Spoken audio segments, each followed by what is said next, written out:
free download manager for Windows 10 or 11.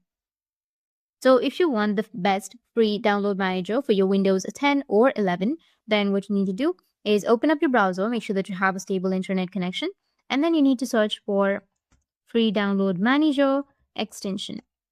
And then you need to click on the first Chrome Web Store link, and you will get this kind of interface, which is free download manager. Go with add to Chrome, which will be on the right side, and then click on add extension. Just wait for a few seconds and it will be added. Now you need to go with install, which will be on the right side, and you'll be able to install, or just simply go back and then go with the extension right here, and then you can pin the extension. Once you pin the extensions, now you can go with a new tab.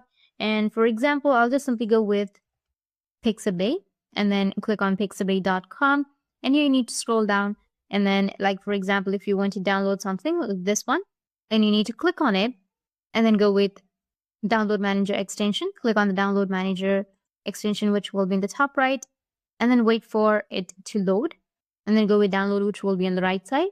Click on download, and then as you can see that it has been downloaded on the top right.